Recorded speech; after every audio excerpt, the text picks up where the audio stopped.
Guys, gusto nyo bang mag-cash out sa yung GCash account pero hindi nyo alam? Dahil baguhan ka pa lang?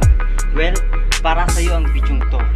So panoorin nyo ang video to hanggang dulo para malaman nyo kung paano ang pag-cash out sa ating GCash account. So kung hindi ka pa nakapag-subscribe sa aking YouTube channel, ay mag-subscribe ka na at i-click mo ang notification bell button yan para lagi kang updated sa ating mga bagong i-upload na tutorial at content. And comment down below kung may gusto ko yung papagawa sa akin, and also share sa mga nangangailangan ng video to. So, simulan natin. Let's go!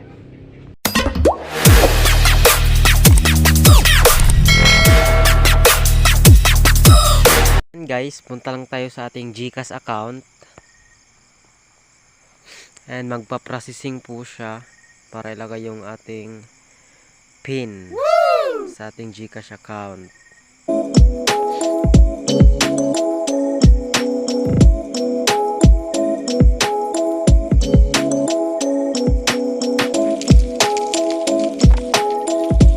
Kailangan po natin siyang mag-process. At mahina-hina nga po yung internet natin. At so ngayon guys, ilalagay natin yung PIN natin sa ating GCash. At magpa-process po ulit siya para ma-open na po yung GCash account natin.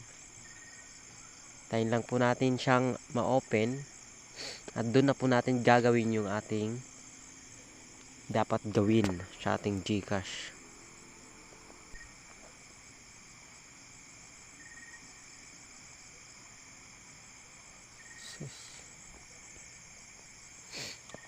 So ngayon guys, nandito na pong nga tayo sa ating GCash account at pindutin lang po natin itong send. Ito po, ito yan, pindutin lang po natin yan at pindutin din po natin itong express send para dun po tayo magpadala sa ating papadalhan para i-cash out po yung cash nating pera. And click natin and click din po natin yung number na papadalhan natin ng pera para makuha po natin ng cash yung ating pera. So lagay po natin yung number 09. So yan po yung papadalhan nating number, no? 3067.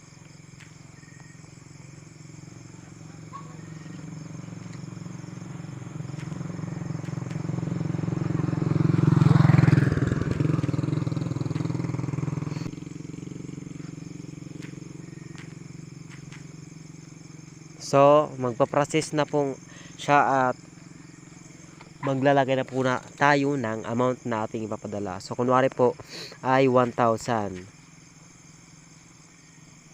Then, dahil po wala nga po tayong balance sa ating GCash account, kapag may balance po tayo,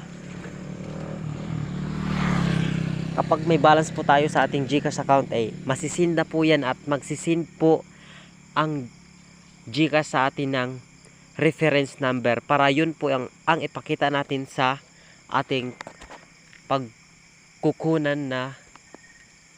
ng pera nating cash.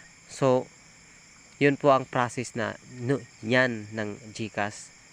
So hanggang dito na lang po yung video natin. Sana nagustuhan nyo po ang tutorial natin at huwag nyo na rin pong kalimutang subscribe and click the notification bell button yan para lagi po kayong updated sa ating mga bagong content na i-upload. And comment po kayo down below kung may gusto po kayong paggawa sa akin, and also share this video para sa mga kaibigan yung nangailangan itong video para mapanood po ito nila.